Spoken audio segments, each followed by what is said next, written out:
The Galactic Council chamber fell silent as Ambassador Zethrak's massive claws scraped against the crystalline floor. At 12 feet tall, the reptilian warrior was an apex predator from the war-torn world of Scarix Prime, where only the strongest survived to see their second molting season.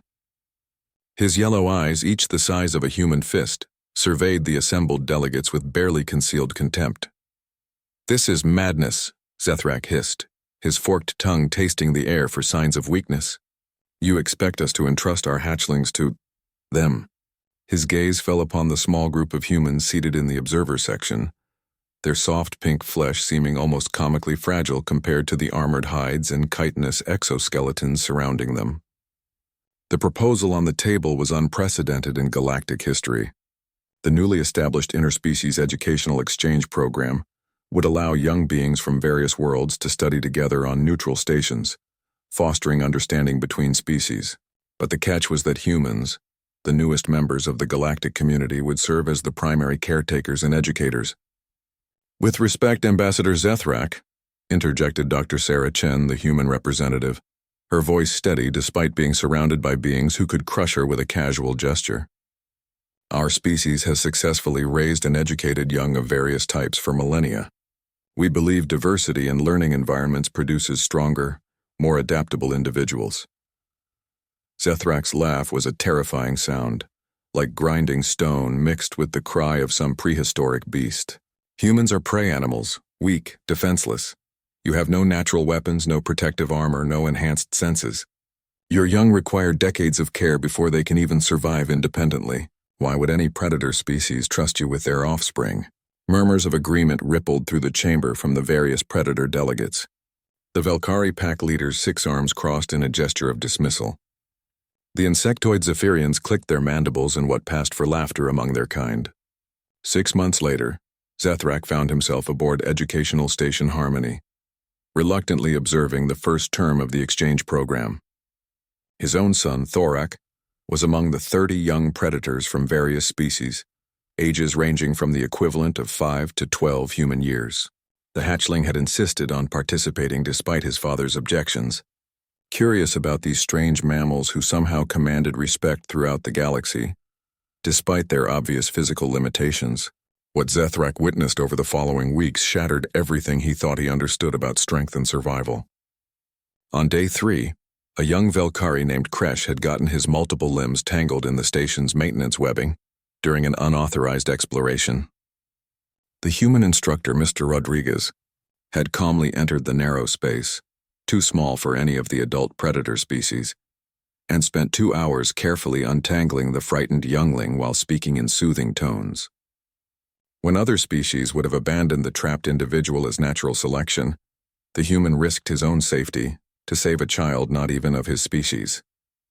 During week 2, Thorak had fallen ill with a fever that left him delirious and aggressive, his natural predatory instincts amplified by sickness.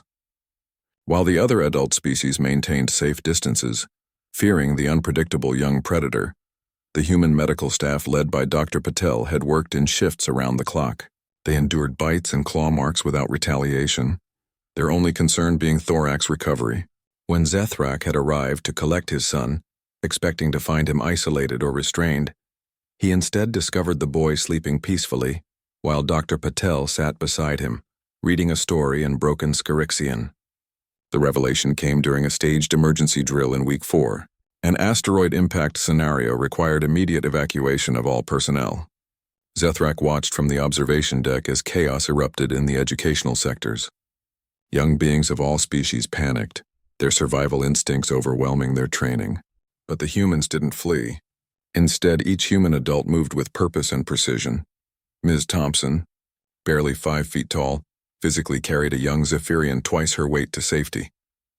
Mr. Johnson formed a protective circle around a group of terrified hatchlings, using his own body as a shield against simulated debris. Dr. Chen coordinated the evacuation, while simultaneously comforting a crying Velkari child with one arm and guiding confused youngsters with the other. Most shocking of all was what happened when the all clear sounded. The young predators, who should have scattered to reassert dominance hierarchies as their instincts demanded, instead clustered around their human caretakers. They weren't seeking protection, they were offering it. Thorak positioned himself between Dr. Patel and the exit, ensuring his caretaker's safety even as the drill concluded.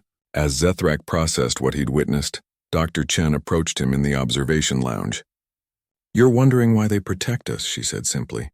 "It makes no evolutionary sense," Zethrak admitted, his voice lacking its usual aggression. "We are their natural predators. They should fear us, submit to us, or at minimum see us as competition."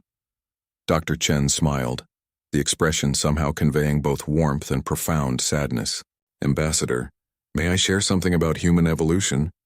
When he nodded, she continued, "Humans didn't evolve as apex predators. We evolved as persistence hunters and cooperative survivors. Our strength was never in our claws or our armor. It was in our ability to work together, to adapt, and most importantly, to care for others even at cost to ourselves." She gestured toward the play area where young beings of a dozen species engaged in collaborative games designed by human educators. "Every predator species learns the same lesson growing up. The strong survive, the weak perish, trust no one outside your pack. But humans learned something different. We learned that sometimes the greatest strength comes from protecting the vulnerable. We learned that a group that cares for all its members, even the weakest, survives longer and grows stronger than one that abandons them." Zethrak watched as his son Thorak carefully helped a smaller Zephyrian child reach a high shelf, his natural advantages used not for dominance but for assistance. But surely there must be limits to this altruism. What happens when resources are scarce? When survival is at stake? "That's when it matters most," Dr. Chen replied. "Humans have survived ice ages, famines, plagues, and wars not by becoming more ruthless, but by becoming more cooperative. We share food when it's scarce. We carry the wounded when we could move faster without them. We pass down knowledge even when it gives others advantages over us." It seems illogical, but it works. Over the remaining months of the program, Zethrak observed a remarkable transformation.